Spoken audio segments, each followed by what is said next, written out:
Bonjour, bonjour à vous toutes, bonjour à vous tous, c'est bien. Vous savez qu'ici, les aloe vera sont hyper résistantes, hein. C'est, je pense, l'une des plus grandes cultures aux Canaries, en tout cas. C'est un grand marché. Mais il y a aloe vera et aloe vera. Donc hier, nous avons été dans plantation, une plantation, mais une plantation bio. Alors, en plus, il y avait le label bio. C'était bien spécifié. Je vous montrerai en photo, là, comment est le label bio.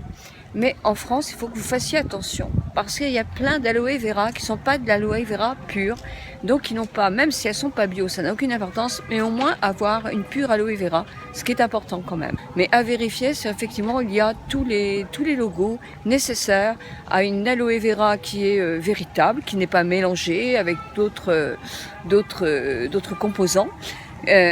Un aloe vera, par exemple un jus d'aloe vera, théoriquement il doit être juste avec un peu d'acide citrique parce que sinon ça ne peut pas se conserver, et au moins à 98%. Bon, il peut ne pas être bio, ça c'est chacun, hein, mais si vous le buvez, c'est quand même mieux à mon avis de l'avoir bio. Alors l'aloe vera, bah, c'est un très bon produit de beauté, et vous le savez parce que vous êtes très nombreuses à l'utiliser.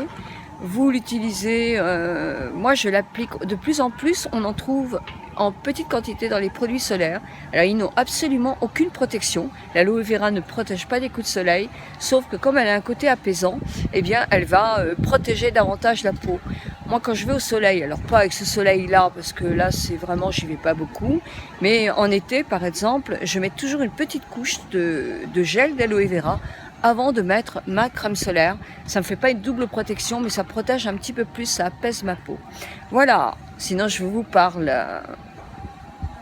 en vidéo des produits que j'ai achetés. Voilà, donc qu'est-ce que j'ai acheté en aloe vera? Moi je vous dis tout. J'ai pris un gel d'aloe vera à boire, pur. Bon, j'avais des amis qui faisaient partie, je sais plus comment ça s'appelle, cette marque allemande, qui m'en avait vendu.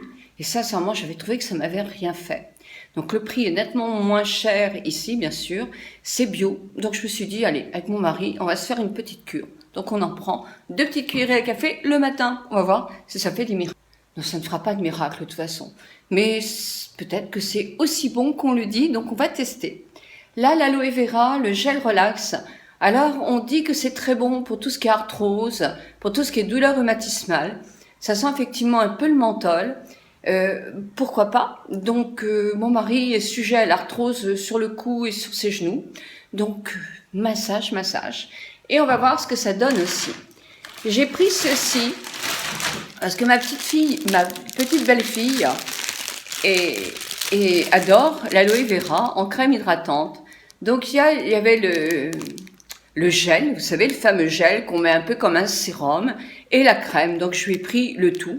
Comme ça, elle va pouvoir utiliser celui-là. Il n'est pas de Fuerteventura, il est de Lanzarote, mais je suppose que c'est même en mieux, puisque celui-ci est complètement bio. Donc, je n'ai pas acheté plein d'autres produits, vous voyez.